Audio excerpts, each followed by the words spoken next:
Well, I'm very, very grateful indeed to Etienne for the invitation to come and be here. It's been a huge joy for me to be with you all. Je suis profondément reconnaissant, notamment envers Étienne pour son invitation de venir passer ce temps avec vous. C'était vraiment un temps encourageant pour moi.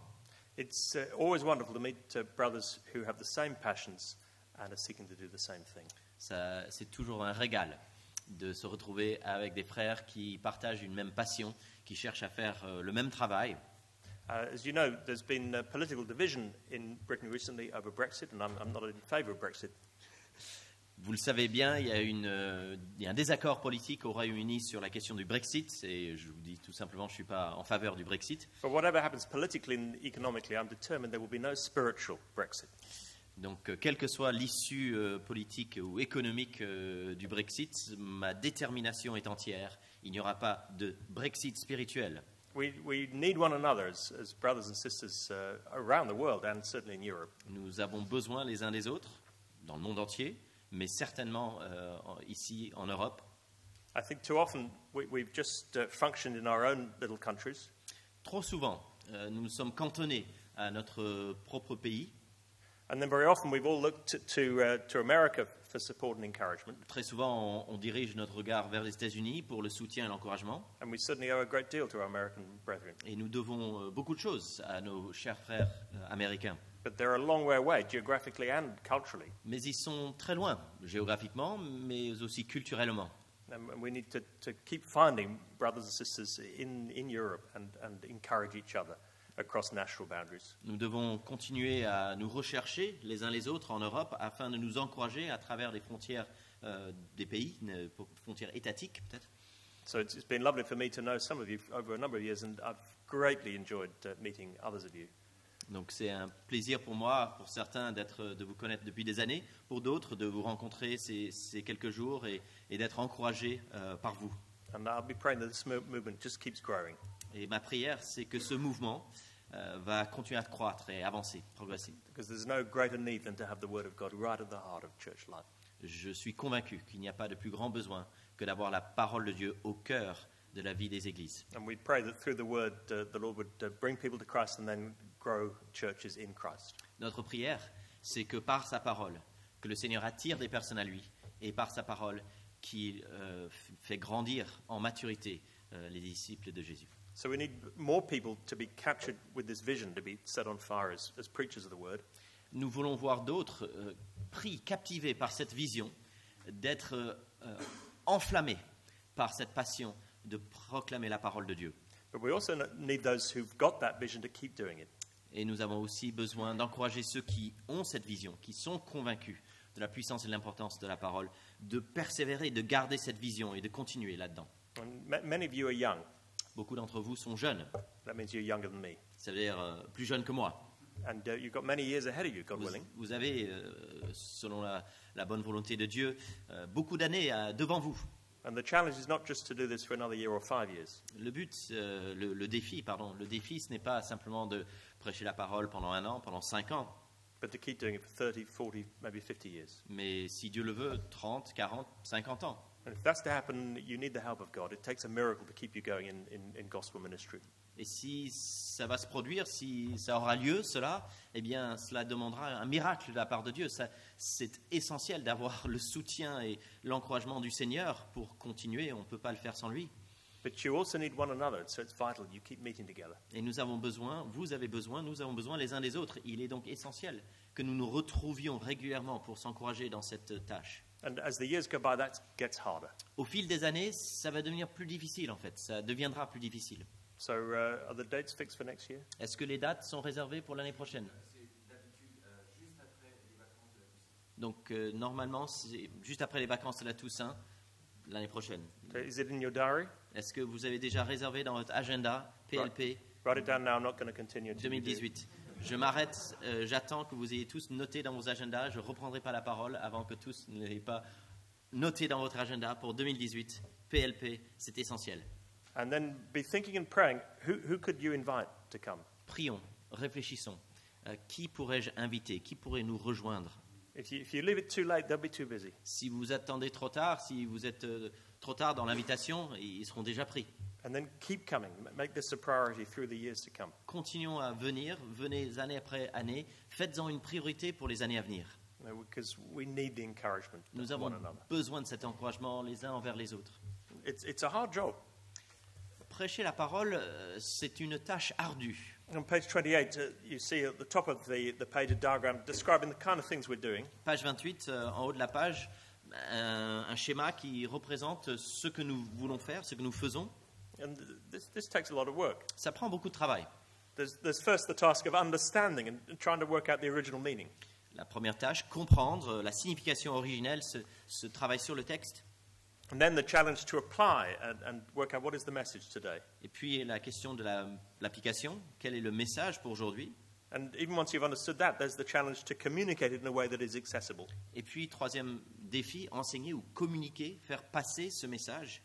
And all of us have natural strengths and weaknesses. Nous avons tous des forces et des faiblesses par rapport à ces tâches. Some of you are natural communicators. Certains seront très facilement, naturellement des bons communicants. Almost as soon as you look at a passage, you're working out clever headings and applicatory points. Dès que tu vois le texte, très rapidement, tu as dans ta tête des 3 points succincts et utiles pour l'application. But you need to wait and ask yourself the question, is this what the passage is really saying? Il faut se retenir et s'imposer la discipline de dire mais est-ce vraiment ça que dit le texte? Creusons le texte. Keep working at the exegesis. Faire ce travail sérieux d'exégèse. Others of you love nothing better than getting deep into the exegesis of a passage. D'autres vont vraiment aimer et profiter de ce moment de décortiquer le texte, de creuser le texte. But perhaps application doesn't come so straightforwardly. Mais la mise en pratique ne viendra pas si facilement. And sometimes expository preaching has a bad name because it just sounds like a commentary. Cela arrive que les gens disent la prédication textuelle c'est un peu lassant parce que on a l'impression que c'est un commentaire exégétique détaillé de la Bible. We have lots and lots of detail about everything in the text, but so what? What does it mean today? Donc les prédicateurs peuvent nous apporter beaucoup de détails sur le texte, beaucoup de travail dans la précision et dans les petites nuances. Mais et alors, qu'est-ce que ça change? Et alors, on reste sur notre faim. And you need the discipline sometimes to just stop looking at the detail and thinking, how am I going to apply this? How am I going to land it in people's lives? Et ceux qui sont plus portés vers l'exégèse doivent se contraindre, se retenir ou s'obliger peut-être à dire mais qu'est-ce que ça va changer? Comment je veux appliquer ça de manière pertinente pour la réalité de vie de ceux qui seront là? And even when you've done that, there's the challenge to package it in a way that is accessible for people so that they can receive what you're saying. Et n'oublions pas cette troisième tâche. J'ai compris le texte, j'ai réfléchi à des applications utiles. Mais après, il y a le côté communication, pédagogie. Comment est-ce que je peux être compris? Comment est-ce que je peux faire passer cela de manière à ce que les gens puissent le recevoir, l'accueillir et le retenir, le mettre en pratique? We all need to keep working at all three. Nous avons besoin tous de travailler sur ces 3 aspects de la prédication. I hope very much that these few days have not discouraged you. J'espère, c'est vraiment profondément mon désir que ces 3 jours, ces 2 jours ne vous ont pas découragé. Because we're trying to raise the standard. Parce que nous voulons élever la barre en quelque sorte, And sometimes élever le niveau. I come to these conferences and say, I haven't been doing that properly. Et ça m'arrive de venir à ce genre de conférence et me dire mais je suis pas au niveau, je fais pas ce que je devrais faire. And that's a good thing if it makes me think I need to keep working at this. C'est une bonne chose si ça me motive à progresser, à continuer à travailler. But it's a bad thing if the standard seems so high, I just think I can never do this, I give up. Mais c'est problématique, ce serait négatif si cette idée de relever le niveau me décourage. Je dis je suis trop loin, j'abandonne. Some of you are perfectionists, you like to do everything perfectly. Il y en a qui sont perfectionnistes, ils veulent que tout soit nickel. And the danger is when you don't do it, you give up. Et votre risque, c'est peut-être de choisir entre la perfection ou l'abandon, dire bon, j'abandonne. And you'll hear that your sermon isn't as good as it should be, and you think I can't do this. On vous dira peut-être ce sermon n'était pas aussi bon qu'il devrait être, et votre réaction c'est j'y arrive pas, voilà, j'arrête. But you never preach the perfect sermon. C'est important de se rappeler que nul d'entre nous ne prêchera le sermon parfait. But just keep working at it. Il faut continuer à travailler, il faut progresser, il faut s'engager. And remember, God uses weak efforts. Et rappelons-le, Dieu utilise nos faibles efforts. We're focusing in this last session on application. Nous allons donc réfléchir vraiment sur les principes d'application dans cette dernière séance. The old approach to application used to be quite straightforward in people's minds. L'approche traditionnelle était assez claire dans la tête des gens. There was a recognition that the text belonged in the culture of the author who wrote it. On savait bien qu'un texte avait été écrit au sein d'une réalité culturelle de l'auteur. And you just have to apply some basic principles of application. Et il y avait juste besoin d'appliquer certains principes basiques. And rather like one of those drinks machines, you put in the application into the machine. Comme un distributeur de soda où il faut juste mettre les pièces au bon endroit et pousser les bons boutons. And you press a button, out comes the Coca-Cola or the meaning of the text. Et voilà, tada, t'as le coca qui sort ou le sens du texte. And there it is. Et voilà, tout est fait. But then in more recent years, people are saying, no, it's more complicated than that. Et récemment, dans ces dernières décennies, les gens disent non, c'est beaucoup plus complexe que ça. Because not only does the text belong in the culture, but the reader is part of a culture. Le texte et l'auteur appartiennent à une culture, mais le lecteur appartient à une culture aussi. So I have my cultural spectacles on when I read a text. Et lorsque je lis un texte, moi-même en tant que lecteur, j'ai des lunettes culturelles qui filtrent. And that can influence what I see and what I understand. Et cela donc influence ce que j'arrive à voir ou à comprendre du texte. And so people talk about these two horizons we need to be aware of. Donc, sur la page 29, les gens parlent des deux horizons culturels dont nous devons être conscients. And there's almost a conversation going on between the text and me. Il y a une conversation entre moi et ma culture et le texte dans sa culture. And the text challenges me and asks me, am I reading this subjectively or am I seeing what the real meaning is? Et donc le texte m'interpelle. Est-ce que ma lecture est entièrement subjective ou est-ce que j'arrive à discerner une vérité objective dans le texte? Now there's something very helpful in this insight. Moi, je pense qu'il y a quelque chose de bien utile dans cette vision, dans cette compréhension. It is true that I'm hugely impacted by my personality and my culture as I read a text. On ne peut pas le nier. Il y a un impact très fort dans ma lecture de ma personne, mon caractère et ma culture. And that can influence what I understand and what I see in the text. Et donc, ce que je comprends, ce que je vois dans le texte est influencé, impacté par ça. So I need the text to challenge me and my spectacles. J'ai besoin que le texte me remette en question, moi et mes lunettes culturelles. But some people have taken this insight and pushed it much too far. Certains prennent cette idée et vont très loin, même trop loin avec. It's not just true in biblical understanding, but in interpretation of any text. People say you can't really come to any true interpretation. Certains disent, pas simplement concernant la Bible, mais de n'importe quel texte écrit, il est impossible d'arriver à une compréhension objective du texte. All you can say is, this is what the text means to me, rather than this is what it means. Tout ce que l'on peut dire, c'est que voici ma compréhension du texte, pas voici ce que dit le texte. And this has led to a lack of confidence in biblical interpretation. Cela a endommagé, a rendu difficile le concept de l'interprétation de la parole de Dieu. Yet while recognizing there is something certainly that we need to be aware of in this, tout en reconnaissant que cette réalité de l'influence de ma culture dans ma lecture est une vérité utile pour nous remettre en question. We need to be able to say with confidence that we can understand the Bible today. Nous devons dire avec confiance que nous pouvons aujourd'hui comprendre la Bible. For a start, because God is the perfect communicator. Premièrement, parce que Dieu est le communicateur parfait. Don Carson was in a debate with someone who was saying that you can never talk about with confidence what a text means. Le théologien Don Carson était en débat avec quelqu'un qui disait qu'on ne peut jamais dire vraiment ce texte dit ceci avec une confiance absolue. She was saying there's no objective meaning, it's just what it means to us. Il n'y a pas de vérité objective, il y a simplement ce que je ressens, ce que je crois de ce texte. He said, that's very interesting, thank you very much, here's what I understand you to be saying. Carson a dit, c'est passionnant ce que vous dites, voici ce que je comprends de ce que vous venez de dire. I hear you to be saying that there is an objective meaning in every text, and we can say with great confidence that there is absolute truth. Je vous entends dire qu'il y a une vérité objective dans chaque texte, et je peux affirmer comprendre et connaître cette vérité objective. And she got very upset and said, "No, I'm not saying that at all." Et elle était vraiment frustrée. Elle dit non, c'est pas ça que je dis. And it was clear that she expected to be understood. C'est clair qu'elle s'attendait à ce qu'elle soit comprise lorsqu'elle a dit ce qu'elle avait dit. And if she, as a fallible human being, expects to be able to be understood, how much more the living God?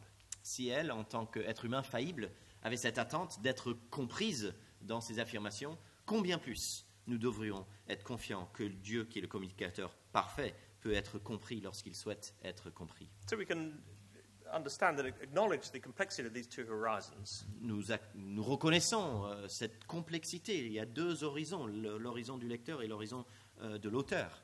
While also saying that this will not stop the sovereign God being understood. Mais cela n'arrêtera pas le Dieu souverain dans sa communication. Il sait se faire il sait se faire comprendre. His word never returns to him Sa empty. parole ne lui revient jamais vide, sans efficacité. You can also say God intended the Bible to speak to all generations. Le projet de Dieu, c'est que la Bible parle à toutes les générations. It is his living word. C'est sa parole vivante. I'll leave you to look up the verses. Je vous laisse chercher et lire les versets à un autre moment. And he's given us the Holy Spirit that we might understand what he's saying to us. C'est par son Saint-Esprit que Dieu agit afin que la Bible nous soit compréhensible. And also, the Bible speaks eternal truths. Et puis, c'est important de le souligner, la Bible nous parle de vérité éternelle.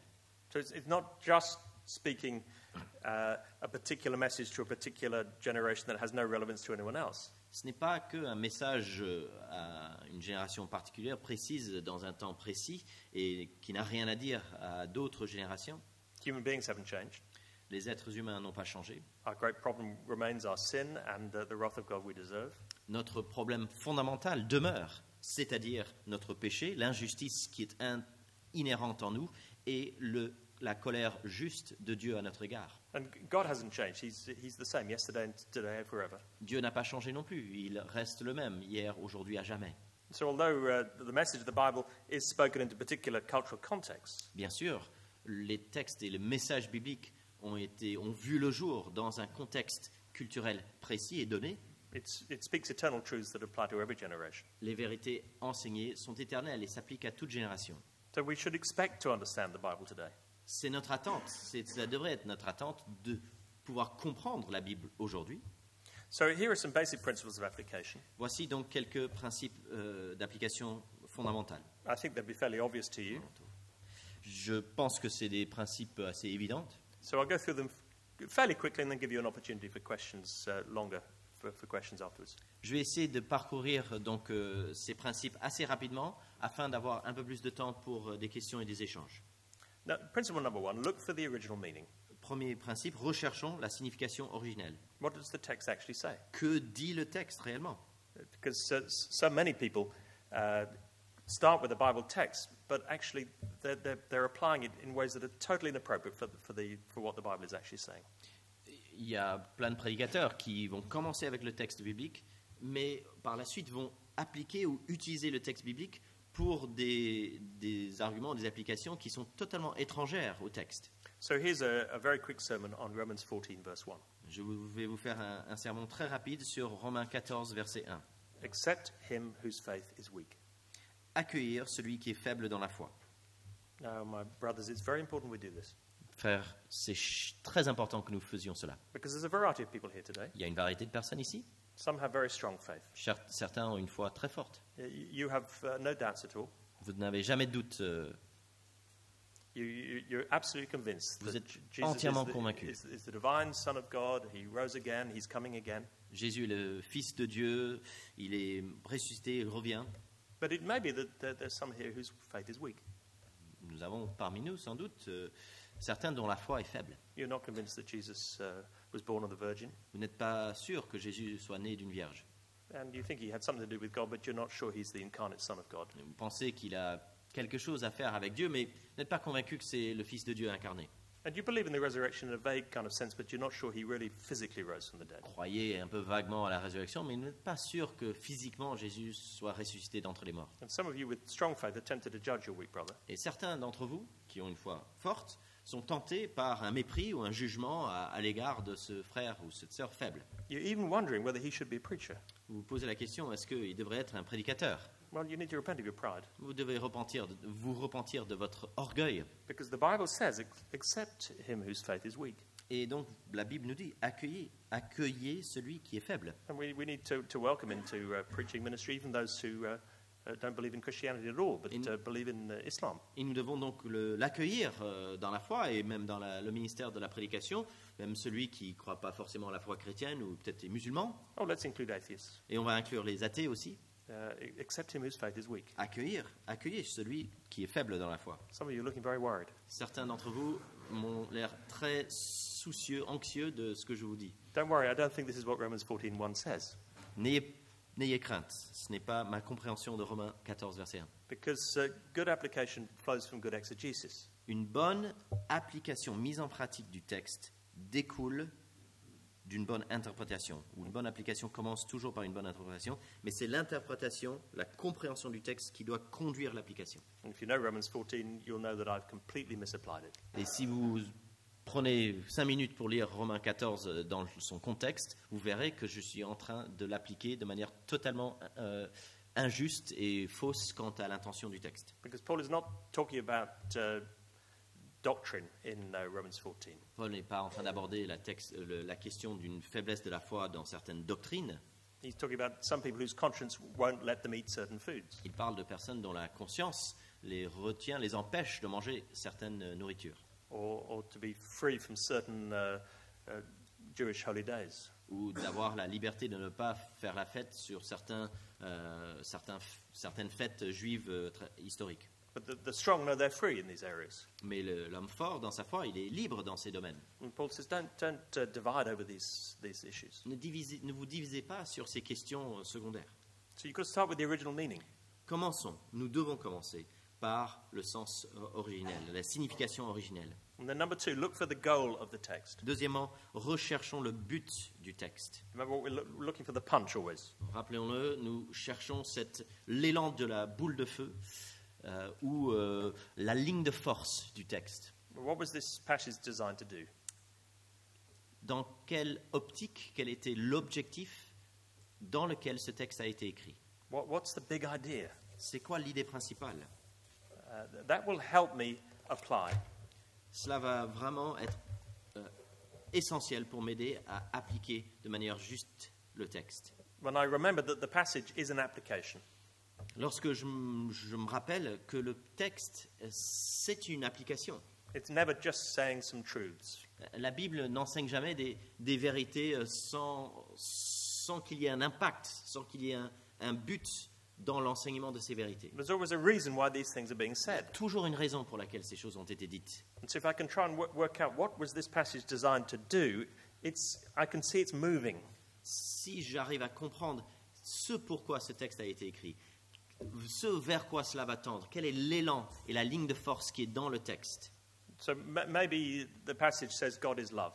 Peut-être le texte dit Dieu est amour. But why does it say that? Pourquoi le texte dit-il que Dieu est amour? Well, the Bible never says God is love just for the sake of saying it. Ça va être jamais dit juste pour le fait de le dire. In the context, there's a reason why those words were Dans said. le contexte dans lequel ces paroles viennent, il y a une raison pour cela. And so if I just extract a truth and give a doctrinal talk on God is love, I'm missing the movement of the text. Si simplement je prends la vérité et je donne un exposé de doctrine sur le fait que Dieu est amour, je vais louper l'élan du texte et la puissance, la ligne de force qui est dans le texte. So why was it written? Pourquoi ce texte a-t-il été écrit? It may be God is love, so you should be loving too. Peut-être c'est Dieu est amour, donc toi aussi tu devrais aimer ton prochain. It may be God is love, and so he'll never let you go. Peut-être c'est Dieu est amour et donc jamais il ne te laissera tomber. And the context and the detail of the text will help you work out why is this being said. Le contexte, les détails du texte vont nous aider à discerner le pourquoi, le comment, la motivation du texte. And so I'm not trying to add an application to a text. I'm trying to see what is the application that is already in this text. Essayons d'éviter de rajouter une application au texte, cherchons plutôt l'application qui est présente dans le texte. And the task of understanding the text in the context will help me work that out. Et c'est lorsque je travaille cette compréhension du texte dans son contexte que j'aurai beaucoup d'aide quant à la question de l'application. Then number 3, distinguish timeless principles from their applications. Numéro 3, donc page 30, distinguer les principes permanents de leurs applications. And sometimes when I work out what the passage was designed to do, it's immediately applicable to our very different culture. Parfois, je vais discerner ce pourquoi le texte a été écrit, et ça a une application assez directe et immédiate à notre contexte. But on other occasions, that's a specific situation going on there that there is no equivalent in my context. Cela arrive assez souvent que la situation précise, historique du texte n'a pas de parallèle immédiat et évident quant à notre situation. So maybe don't divide over which food you eat. Donc ne nous divisons pas sur quelle nourriture nous mangeons ou ne mangeons pas. Behind that might be some sensitivities about food that's been sacrificed to idols. Donc dans le contexte, il y a cette question de la viande sacrifiée aux idoles et ce débat, une sensibilité là-dessus. So, and that's not an issue for the congregation I serve in Oxford. Aujourd'hui, à Oxford, les gens ne se soucient pas de la question de la viande sacrifiée aux idoles. So if my whole sermon is saying, brothers and sisters, don't divide with each other about whether you sacrifice food to idols, eat food that has been sacrificed to idols or not, it's irrelevant to them. Donc c'est sans pertinence. Si je dis aux fidèles d'aujourd'hui, attention mes amis à Oxford, ne nous divisons pas sur la question de manger ou pas manger la viande sacrifiée aux idoles.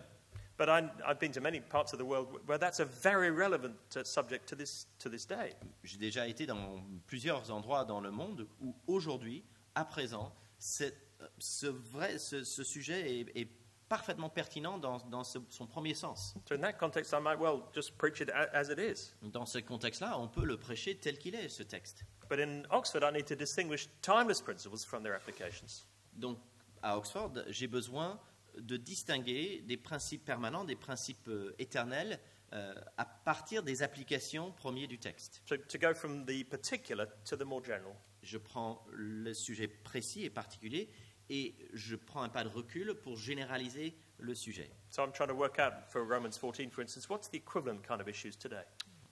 Quand je aborde Romains 14, je suis en train d'essayer de me poser la question, quel est l'équivalent aujourd'hui de ce débat du 1er siècle? So the principle might be don't divide from one another over secondary matters. Je peux le dire ainsi, ne vous divisez pas les uns contre les autres sur des sujets secondaires. And I'm trying to work out what are the particular ones that are most relevant for these people. J'essaye de discerner quels sont les sujets secondaires qui seraient les plus pertinents pour ceux qui sont là devant moi aujourd'hui. And then I ask myself the question, therefore, what's the message today? Et donc je me pose la question, quel est le message pour aujourd'hui? Quel est celui qui est pertinent aujourd'hui? I'm trying to work out a summary sentence which is saying the application and the message in one sentence. Je veux résumer cette application pertinente pour aujourd'hui en une phrase. So young people I teach how to preach come to me with their sermon that they're prepared. Donc ça arrive que des jeunes que je forme à la prédication, ils viennent vers moi avec un sermon qu'ils ont préparé. And almost always I ask them for their script. Je leur demande qu'ils me donnent leur texte écrit. And they give it to me and then I put it to one side. Ils me le donnent et je le mets de côté sans le lire. And I say, preach it to me. Je dis, prêche-moi ce message. And you've got 1 minute. Et tu as 1 minute. And sometimes they panic. Et ils paniquent parfois. But if they can't preach it to me in 1 minute, I don't think they've understood what they want to say. Si tu peux pas me faire un résumé dans 1 minute de ce que tu allais prêcher, je ne pense pas que tu sais, que tu es au clair sur ce que tu allais dire. I might even say, preach it to me in one sentence. Prêche-moi ce message en une phrase. And I sometimes say, start with the word Vaughan. Parfois, je leur dis, commence ta phrase avec le mot Vaughan, mon nom, mon prénom. That makes them preach it to me. Et comme ça, ils sont obligés de me prêcher le message. I don't want them to say, what my sermon is about is this, that, and the other. Je ne veux pas qu'ils me disent, mon sermon concerne ceci, cela et l'autre. No, Vaughan, God loves you, so keep trusting in him. Je veux qu'ils me disent, Vaughan, Dieu t'aime, et donc tu dois continuer à lui faire confiance. So the summary of the sermon should not just be a collection of truths. Le résumé du sermon ne doit pas être simplement une liste de vérités. It's a message. C'est un message. And too often I listen to sermons that don't have a message. Trop souvent, j'écoute des prédications qui n'ont pas un message pertinent à appliquer à la vie. They're full of good truths. Ils sont remplis de vérités utiles et bonnes. But why are they here? What's the point of them? Pourquoi elles sont là, ces vérités? Dans quel but? Ça sert à quoi? Preach the message. Prêche le message. And so imagine that you are the Bible writer, Mettons-nous à la place de l'auteur biblique. and instead of saying this whole chapter, Et au lieu de d'écrire tout ce chapitre, you're only allowed one sentence. on te donne qu'une seule phrase. What would that sentence be? Que serait cette phrase? And then you go from what they're saying to what you want to say, Et puis tu pars de ce que eux ils disent et tu vas vers ce que toi tu veux dire.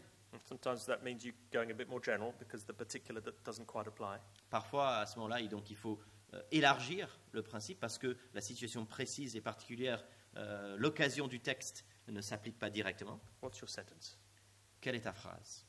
Then, excuse me, number 4, look for the Quatrièmement. fulfilled meaning. This is for Old Testament passages. Toujours page 30. Rechercher les significations qui se sont accomplies. Alors là, on est notamment en train de parler des textes de l'Ancien Testament. I'm trying to understand what difference does the fulfillment of Christ make to how I preach this passage. La question, c'est qu'est-ce que cela change? Le fait que Jésus-Christ a accompli les promesses de Dieu dans ce texte précis. And too many Old Testament sermons could be said even without Christ having come. Trop souvent, nous pouvons entendre ou même prêcher des sermons sur l'Ancien Testament auxquels on ne changerait aucune virgule si Christ n'était pas encore venu. And so Ne soit pas encore venu. the challenge is to avoid moralism and another brick in the backpack. Évitons les prédications moralisatrices et le fait de juste rajouter une brique dans le sac à dos de ceux qui viennent. But remember, we're also trying to avoid just saying the same application and conclusion every time, always landing in the same little bit of the New Testament. Et nous voulons aussi éviter d'atterrir chaque dimanche dans la même section du Nouveau Testament, toujours faire la même application, accomplissement et application sur les mêmes aspects de ce qu'a révélé le Nouveau Testament. But I've got to preach this in the light of the coming of Christ. Mais je dois prêcher ce message à la lumière de la venue de Jésus-Christ. And then, number 5, consider the audience. Cinquièmement, prendre l'auditoire en considération, page 31. And there are all sorts of things to bear in mind here. Il y a beaucoup de choses à essayer d'avoir en tête, garder en tête. Different spheres of life. Ces cercles de vie, cette variété. Those of us who are full-time pastors spend most of our time with church people and church jobs. Si vous êtes pasteur à plein temps, vous passez la grande majorité de votre temps avec des gens de l'Église, avec des tâches autour de la vie de l'Église. So if we're not careful, most of our applications are about the world we live in. Et si on ne fait pas attention, naturellement, la plupart de nos applications vont concerner le monde dans lequel nous vivons.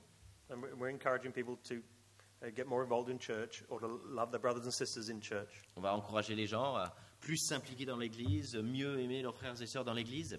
That's certainly good, but most people spend most of their lives in very different contexts. C'est pas mauvais d'aimer les frères et sœurs dans l'Église et s'impliquer dans l'Église, mais dans les faits, la grande majorité du temps de chaque semaine, de la majorité des gens qui sont là le dimanche, se passe en dehors de l'Église et en dehors du contexte des chrétiens de l'Église. So how does this passage apply to the parent at home? Comment est-ce que ce texte s'applique à un parent à la maison avec ses enfants? To the one who's studying, to the person in the office or the factory. À la vie de l'étudiant dans ses études ou celui qui travaille dans une usine ou dans son bureau avec ses collègues. It helps to know the congregation you preach to. Ça va nous aider d'être fins connaisseurs de ceux qui sont devant nous à nous écouter. And to understand something of their lives. De comprendre ce qu'on peut, un peu, quelque chose au moins, de la réalité de leur vie. One friend of mine spent one morning a week with different congregation members in their workplace.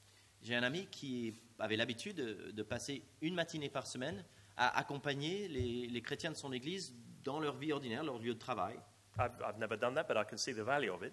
Je ne l'ai jamais fait, je reconnais, mais je me dis que ça aurait une grande valeur. Even if I don't do it, I need to try and understand how does this impact your life, and I need to understand what your life is like. Si je le fais pas, c'est pas pour autant que j'ai pas besoin d'essayer de comprendre de toutes mes forces la réalité de vie de tous les jours de mes frères et sœurs. Then I need to remember different seasons of life. C'est utile de me rappeler qu'il y a des saisons de la vie aussi en termes chronologiques. Most of the preachers I train are very young, La plupart des prédicateurs que je forme sont des hommes assez jeunes, très jeunes. and one went to speak in a village church where my aunt attends. Il y en a un qui est allé prêcher dans la petite église dans le village où ma tante est membre de l'église. He was asked to preach on 1 Corinthians 6 about avoiding sexual immorality. Il était invité à prêcher sur 1 Corinthiens 6, fuir l'immoralité sexuelle. My aunt was in her 60s then and was the youngest person present. Ma tante, qui avait la soixantaine à l'époque, était la plus jeune personne présente dans l'assemblée ce jour-là. She said the congregation was a bit surprised about the warning of going to clubs. Elle m'a dit que l'assemblée était un peu surprise d'être avertie de ne pas sortir dans des boîtes de nuit. The only clubs they went to was the golf club or the bridge club. Les seuls clubs dans lesquels ils participaient, c'était le club de golf et le club de bridge. People that are at different stages and different seasons of Il y a life. ces saisons de la vie, il faut être conscient de ces étapes. And when we're younger, we need to remember that people have very different experiences of life. Lorsque nous sommes jeunes, nous devons être conscients de cette variété d'expériences de vie. What's it like being a parent? Ça ressemble. C'est quoi la vie d'un parent? What's it like as the children are beginning to leave home and there's the empty nest syndrome? Et le jour où les enfants quittent la maison et nous nous retrouvons avec la maison vide, What's it like hitting midlife? ça ressemble à quoi? C'est quelle expérience de vie lorsqu'on atteint la cinquantaine? It's a significant moment in life. C'est un moment significatif pour beaucoup. It often comes with disillusionment. Souvent, on est désabusé à cette période-là de vie. Maybe because people suddenly realize that all their dreams are not going to be achieved. Et les gens réalisent que tous leurs rêves ne s'accompliront pas. Or sometimes what can be even worse, Et parfois, ce qui est pire, they realize that they've achieved all their dreams and it hasn't made them happy. c'est qu'ils réalisent qu'ils ont accompli tous leurs rêves et ce n'est pas pour autant qu'ils sont satisfaits et comblés. Or what about old age? Et la vieillesse, The body's falling apart and the world is becoming much smaller. nos corps se dégradent et notre monde se rétrécit. And people can't do the things that they used to do. Et on ne peut plus faire tout ce qu'on pouvait faire avant. And wonder whether they've got any use at all. On se pose la question, est-ce que j'ai encore une utilité sur cette terre? And even very strong Christians can begin to despair. Même des chrétiens très engagés peuvent tomber dans le désespoir. How do we remember these seasons of life when we haven't experienced most of them? Comment se rappeler et ne pas oublier ces saisons de la vie alors que nous n'avons pas expérimenté la grande majorité de ces saisons? Again, it helps to be a pastor, Ça nous aide d'être pasteur, to talk to people, to listen to people, écouter, parler avec les gens, échanger avec eux pour comprendre leur vie, to care for people, to love people. prendre soin d'eux, les aimer. And then we just can't help ourselves without even thinking about it, applying to the people we know and love. Si nous avons cette dynamique-là d'amour et d'écoute, ça viendra assez naturellement en fait. On ne pourra pas s'empêcher d'appliquer le texte biblique, les vérités et les applications du texte à des réalités de vie différentes, la variété et la diversité des saisons, des circonstances, des cercles de vie. In different seasons of life and different circumstances of life. Not because we're consciously trying to go through a checklist, Pas forcément en ayant en tête une liste, il faut cocher chaque case chaque dimanche, but because we know the people. mais plutôt parce que c'est une dynamique relationnelle. Nous connaissons la réalité de vie de ces gens. Different spiritual maturity. Il y a aussi une variété de maturité spirituelle devant nous, n'importe quelle église. Some are unconverted. Il y a sans doute des personnes pas encore converties. Always remember the unconverted and speak to them as if they're there. S'il vous plaît, je vous exhorte, n'oublions pas les personnes pas converties présentes, et tant bien même qu'il n'y en ait pas, parlons comme s'ils sont là, afin de montrer le respect. Voilà. You might know that everyone there is Christian. Peut-être tu es convaincu ou tu le sais, parce que tu connais chaque personne qui est là, ils sont tous convertis. But if you never speak in a way that the unbeliever could engage with, then your people will think I couldn't invite an unbeliever here. Si dans ta façon de parler, tu ne montres pas un respect et un engagement quant à la pensée, quant à la façon de voir les choses de ceux qui ne croient pas, les chrétiens de ton assemblée n'auront jamais la liberté de se dire « je peux imaginer inviter, je peux envisager que mon voisin, mon collègue vienne écouter. And then there are new Christians and very mature Christians. Et il y a d'habitude des jeunes chrétiens peut-être récemment convertis et puis des chrétiens plus mûrs. Remember different personalities as well. This is so important. N'oublions pas les différentes personnalités, la variété de caractères qui va être présent dans une assemblée. Maybe I'm preaching one of the warning passages in the New Testament. Peut-être que je vais prêcher ce dimanche-là un texte qui nous avertit dans le Nouveau Testament. 1 Corinthians 10, you who think you stand, be careful in case you fall. 1 Corinthiens chapitre 10, que ceux qui pensent tenir debout fassent attention. Now, I know what's happening as I preach that, Je sais ce qui va se passer lorsque je prêche un texte d'avertissement comme celui-là, because I know people. parce que je connais les gens. So I immediately know that there's one lady who'll think that she's not saved. Je sais qu'il y a une dame qui, elle va entendre ça, que celui qui pense tenir debout, elle va se dire, en fait, je suis pas vraiment chrétien, je suis pas sauvé. And she might be thinking, oh, yes, I'm a terrible person. It must apply to me. I don't stand because only yesterday I was so rude to my husband.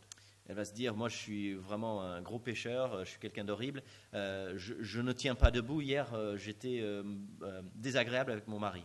I was so terrible and so sinful. I said, darling, are you sure? J'étais tellement pécheresse et horrible, j'ai dit à mon mari, mais chérie, est-ce que tu es sûr que c'est une bonne idée? So you can see I'm just a terrible person, so I must be one who falls. Donc c'est évident, je suis vraiment quelqu'un de très mauvais, et donc clairement, je suis en chute libre. But there's someone else who's continuing to sin, Il y a quelqu'un d'autre qui est dans un péché continuel, but he thinks he's fine because he trusted in Jesus many years ago. mais il se dit, moi j'ai aucun souci, j'ai donné ma vie à Christ il y a 20 ans. So he thinks this warning is to someone else. Il pense que ces avertissements s'appliquent à quelqu'un d'autre. So how do I preach this warning without the wrong people hearing the wrong thing? Comment prêcher cet avertissement sans communiquer la mauvaise chose à la mauvaise personne? I've got to do something like this. J'ai besoin d'approcher ce genre de texte peut-être de cette manière-ci.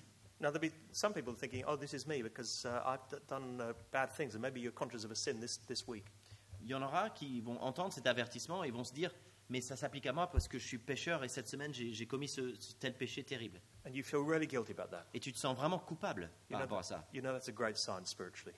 Tu sais, c'est bon signe d'être conscient de ces péchés, d'avoir cette culpabilité. Do you recognize your sin? Are you trusting in Jesus for forgiveness? Tu sais que tu as péché, eh bien faisons confiance à Jésus pour ton pardon. My dear brother, my dear sister, you've been forgiven. Rejoice in that. Chers frères, chères sœurs, réjouissez-vous du pardon accompli de Jésus-Christ. Sa mort suffit pour votre pardon. But there may be someone else here, Mais il se peut qu'il y a d'autres qui sont présents parmi nous. and you're thinking, oh, well, I'm fine because I trusted in Jesus 30 years ago. Et vous dites, moi ça va, hein, j'ai fait confiance à Jésus il y a 30 ans.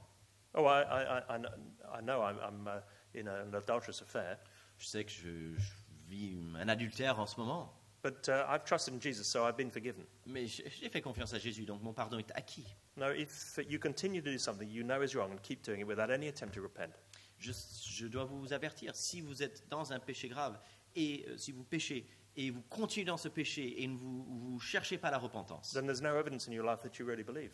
alors il n'y a aucune preuve que vous croyez réellement. Because the true believer keeps believing, Parce que le véritable croyant continue et persévère dans la foi. and the sign of past conversion is present convertedness. Et la preuve d'une conversion passée, c'est l'état présent d'être converti. So I want to say to you as strongly as I can, repent.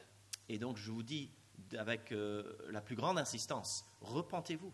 Seek help for whatever sin you continue to do. Recherchez l'aide dont vous avez besoin pour combattre et lutter avec ce péché dans lequel vous continuez. Because otherwise there's a very strong warning here for you. Parce que autrement, ce texte vous avertit de manière très forte. I'm only able to preach it that strongly because I've made sure that there are other people saying, no, this is not for me.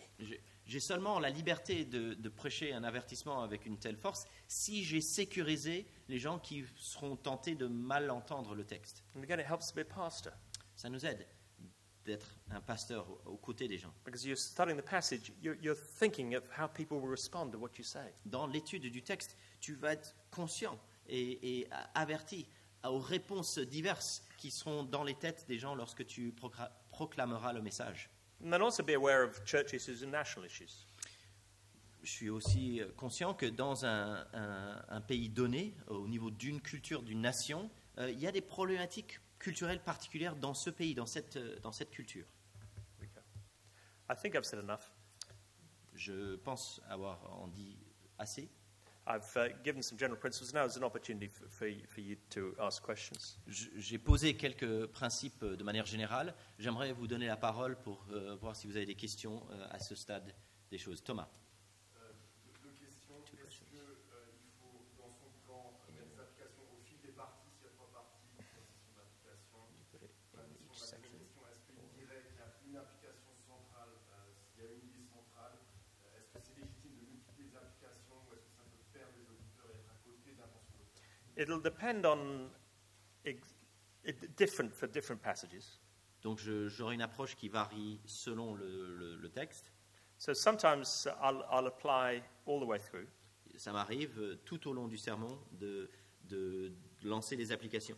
So I might have first point, then application, second point, then application, third point, then application. Ça m'arrive parfaitement de faire première partie, application, deuxième partie, application, troisième partie, application.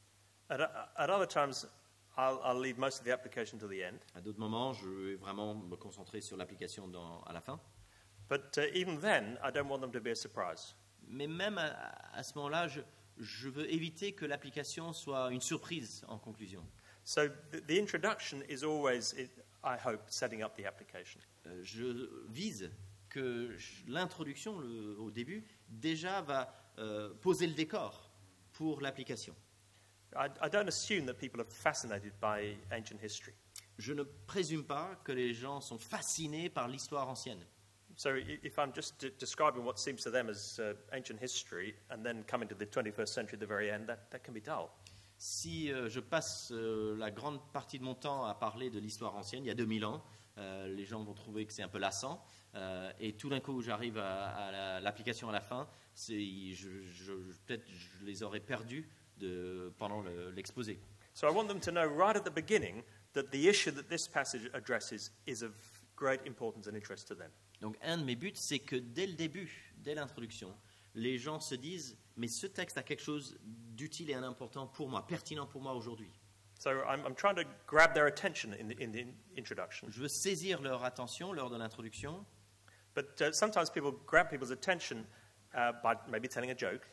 Alors on peut saisir l'attention, et cela arrive qu'un prédicateur saisit l'attention du public en racontant une blague. And then they even say, but that's got absolutely nothing to do with what we're talking about today. Mais ça n'a rien à voir avec ce qu'on va aborder aujourd'hui. And then you've got their attention and you lost them again. Mais tu as pris leur attention, tu l'as reperdu. I want to grab them with the issue that this text is addressing. Je veux saisir leur attention avec la question, la problématique auquel le texte s'adresse. I want them to think, yeah, that's an issue for me, and this passage is going to help me answer that question. Je veux qu'ils se disent, ouais, ça c'est une vraie question pour moi, et ce texte aborde des questions utiles pour ma vie. And very often, the headings themselves will be applicatory. Souvent, je vais essayer de faire en sorte que les titres de partie soient elles-mêmes dans une logique d'application. With narrative, more often I'll follow the narrative flow because I want the story to do the work for me. Avec un récit, ma pratique habituelle sera de suivre le cours du récit parce que je veux que la force du récit, en fait, dirige l'application et donc, dans un sens, aider, juste libérer le texte pour qu'il s'applique lui-même. That's what I did with Daniel 6. C'est ce que j'ai fait ce matin avec Daniel chapitre 6. But even then, as we were going along, there were little points of application along the way. Mais au fil du message, j'ai lancé quelques flèches d'application. We looked, for instance, at Daniel's integrity. On a vu l'intégrité de Daniel. And there was a little challenge. Would people say the same about us and our congregation J'ai members? lancé ce défi. Est-ce que les gens diraient la même chose de nous, des membres de nos églises? We noticed that Daniel didn't make a big public demonstration. He just carried on doing what he'd always done. On a noté que Daniel n'a pas fait tout un fromage de sa prière. Il a continué à faire ce qu'il faisait tous les jours. We noticed the importance of prayer and how Daniel made prayer a priority. Nous avons mentionné l'importance de la prière, la façon dont Daniel a fait de la prière une priorité. But I made those little points without losing the momentum of the story. Mais j'ai souhaité poser ou lancer ces petites flèches sans perdre l'élan de l'histoire. And then I came back at the end to state some clear points of application. Et donc je suis revenu à la fin pour dire clairement quelques applications précises. But none of them were actually saying anything new. Mais aucune de ces vérités ou ces applications de fin était toute neuve à ce moment-là. On en avait déjà un peu parlé. They're either explicit or implicit from the way the narrative's been told already. Ils sont soit explicites, soit implicites à partir de ce qu'on a déjà vu dans le récit. I think variety is really important. J'aimerais souligner l'importance de la variété. If you always preach in the same way every week, people will find it very difficult. Si tu prêches de la même manière chaque semaine, les gens vont avoir beaucoup de mal avec ça au fil du temps. So if you always have relative headings, people will want to scream. Si vous utilisez l'allitération, non, comment on dit ça? Si vos titres de section sont allitératifs, avec des allitérations, la parole, la puissance et la prédication, si vous faites ça chaque semaine, les gens vont se lasser. But it's a good thing, it's fine, but just not every week. Mais c'est utile pédagogiquement, mais simplement pas toutes les semaines. If you always introduce the sermon in the same way, people will want to scream. Si chaque dimanche tu utilises le même type d'introduction, les gens vont vouloir partir en courant. Always with a dramatic story. Toujours avec une histoire dramatique puissante. It was 12 o'clock in the middle of the night on the 15th of August, 1543. C'était à minuit, au milieu de la nuit, le 15 août 1543. But that can be great, but just not every week. Ça peut être génial, mais pas toutes les semaines. And the same with application. If you always just have the summary points at the end, they just know it's coming. Mix it up. Même chose avec l'application. Si tous les dimanches, voilà, j'ai 3 pleins d'applications en conclusion, les gens vont s'attendre à cela. Donc, varions les plaisirs. Alexandre. Comment trouver un bon équilibre entre être Good accrocheur balance between et getting people's d'avoir attention. un spot sur soi-même? and drawing attention to oneself. I think you've got to examine your heart. Dans un premier temps, il faut examiner son propre cœur. So why am I doing this? To make people think, what an amazing, dynamic preacher. Est-ce que mon but, c'est que les gens se disent quel prédicateur dynamique, Or to help them see what an amazing, great God is and how marvelous this truth is? ou est-ce qu'ils pourront voir, ou est-ce que dans mon cœur, le but d'être plein de passion, c'est que les gens soient passionnés par la beauté et la grandeur du Dieu vivant. But I'm to use my personality and any gifts God has given me for that purpose. Mais le prédicateur est appelé à faire usage de sa personnalité et des dons que le Seigneur nous a faits pour communiquer sa vérité. So here are some different styles of preaching visualized. Je vais vous faire des visuels pour des styles de prédication, une variété de styles de prédication. One way is like this. Une façon, c'est de mettre la Bible donc derrière toi et soi-même sourire et tendre la main. And you just see the preacher, but you don't see the Bible and God. You just think, what an amazing preacher. Et donc, tu vois pas la Bible, tu vois pas Dieu, mais tu te dis, quel prédicateur magnifique. Here's another way of preaching. Une autre façon de prêcher, c'est donc de mettre la Bible devant soi. You see the Bible, but there's nothing of the personality of the preacher enabling him to help communicate that. Donc, tu vois la Bible, c'est génial, mais il n'y a aucune perception de la personne, la réalité du prédicateur qui nous aide à communiquer, nous aide à comprendre le texte. One definition of preaching is truth mediated through personality. Donc, une façon de définir la prédication, c'est la vérité de Dieu à travers ce médiateur, ce messager qui est la personnalité et la personne d'un prédicateur. And so this is the kind of model. Et donc le modèle que je prône serait le modèle où le texte est devant, mais on sait que le prédicateur est là, il montre le texte et il nous dirige vers le texte. I'm using my personality, I'm using my emotions, I'm using the gifts God has given me, Il y a la réalité de ma personne, il y a la réalité de mes émotions, les dons que Dieu m'a donnés, but not to draw attention to myself, but rather to help people marvel at God and His Word and truth. pas pour attirer l'attention sur moi-même, mais pour aider les gens à s'émerveiller de la beauté et de la grandeur du Dieu de la parole. Autre question.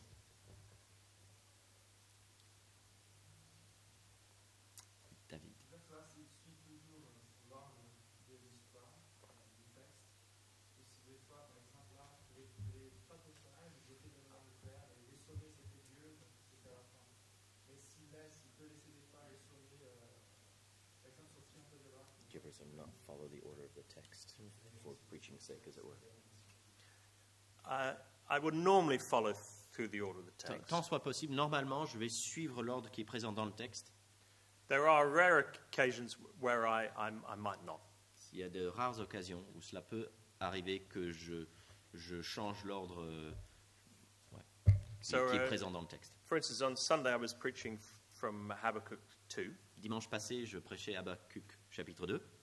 and there's a passage in which God says he's going to judge the Babylonians. Il y a un passage dans Habakkuk 2 où Dieu annonce son jugement à venir sur les Babyloniens.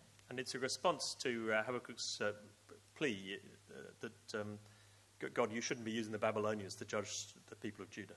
Et c'est une réponse à ce plaidoyer d'Habakkuk devant Dieu, que Dieu ne devrait pas utiliser les Babyloniens pour ses fins. And Habakkuk says, I'm not going anywhere until you explain yourself and speak. Habakkuk dit, je reste là, je ne bouge pas jusqu'à ce que tu m'expliques ce que tu fais. And God says, I'm speaking now, write it down. Et Dieu lui dit, je te parle maintenant, donc prends note. And then there's a summary introduction, really, of the message. Et il y a une introduction qui résume le message. And in the middle of that, verses 4 and 5, is the famous line, the righteous will live by faith. Et au milieu de cette introduction, il y a cette grande phrase connue, le juste vivra par la foi. And then from verses 6 to 20, there are 5 woes. Des versets 6 à 20, il y a 5 malheurs. And these speak of God's coming judgment on the wicked. Et ces malheurs annoncent le jugement à venir de Dieu sur les injustes. Well, those words, the righteous will live by faith, stand out in that chapter. Ces paroles-là, le juste vivra par la foi, sautent aux yeux au sein de ce chapitre. And of course, they're very, very important from the New Testament's perspective. Du point de vue du Nouveau Testament, ce sont des paroles très importantes, fondamentales. Paul quotes them in Romans 1 and Galatians 3, and wrote to the Hebrews in Hebrews 10. L'apôtre Paul va citer ces paroles-là dans Romains chapitre 1, dans Galates chapitre 3 et l'épître aux Hébreux au chapitre 10. So I thought in following through the order of the text, we might not see the significance of those words. Et donc, si je suivais simplement le texte dans son ordre chronologique, je pourrais ne pas saisir, ou nous ne pourrions pas saisir, l'importance fondamentale de ces paroles de verset 4. So I chose really to preach on those words in context. Et donc, mon projet a été de prêcher sur ces paroles-là au sein du contexte du chapitre 2. And the message was, live by faith. Le message, c'est vivons par la foi. But what is faith? Mais qu'est-ce que la foi? Well, faith is trusting in God's word, La foi, c'est faire confiance se confier à la parole de Dieu. because it's triggered by the revelation of God. Parce que c'est par la révélation de Dieu que vient cette foi. Faith is persistent, La foi est persistante, because verse persévérante. 3 makes it clear that this is a message for the end, and it might delay. Le verset 3 dans Habakkuk 2 nous dit que c'est un message pour la fin et il y aura peut-être une attente à traverser, un temps d'attente. And faith is countercultural. La foi va à l'encontre de la culture, nous oblige à marcher à contre-courant. Because in verses 4 and 5, the righteous will live by faith is sandwiched between two descriptions of the wicked. Et dans ces versets 4 et 5, le juste vivra par la foi, c'est au milieu d'un sandwich, et les morceaux de pain de chaque côté du sandwich, c'est des descriptions des hommes mauvais qui sont en rébellion contre Dieu. And what's true in those two verses is true in the world. The righteous are surrounded by the wicked. Ce qui est vrai dans ces versets, c'est vrai dans notre monde. Les justes sont entourés par les injustes et l'injustice. But faith is wise, Mais la foi est sage. because justice will come. La foi est une sagesse, car nous avons cette vérité que la justice de Dieu viendra un jour. And although the idols are nothing, the Lord is in his holy temple. It's the end of the passage. Et donc, tant bien même que les idoles ne sont rien, And that all the earth be silent before him. le Seigneur est dans son saint temple, que toute la terre se tient en silence, soit silencieuse devant notre Dieu. So in one sense, I'm just isolating one verse, but I think that or half a verse, but that verse is highlighted in the passage. Et, il me semble que je prêche sur un demi-verset, mais c'est un demi-verset qui, par tout le contexte, est mis en valeur. And so I didn't want to lose it and move on from it, because the whole thing is explained by it. Donc je ne voulais pas juste le traiter et puis passer à d'autres choses, parce que tout le chapitre est éclairé par ce concept essentiel. So it'll change from passage to passage. Cela dépend des passages. Alors, je suis désolé, c'est la dernière question. Je vais peut-être prier.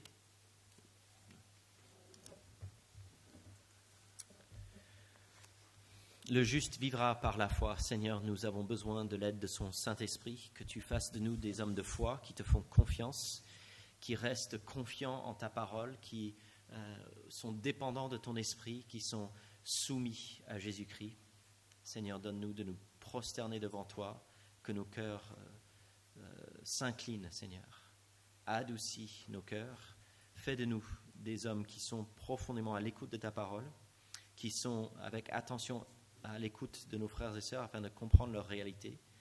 Et Seigneur, aide-nous à savoir comment être pertinent, appliquer la réalité de ce que tu dis, travailler bien pour bien le comprendre, afin d'avec sagesse mettre en pratique et pousser la mise en pratique réelle et pratique pour le quotidien de vie de nos frères et sœurs, de nous-mêmes.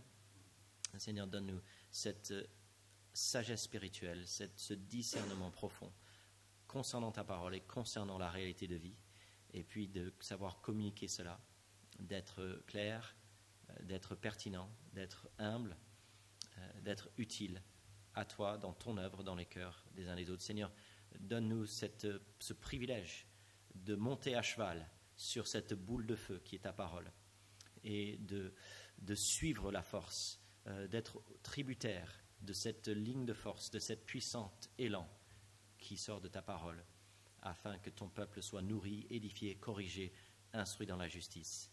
C'est notre prière au nom de Jésus-Christ. Amen.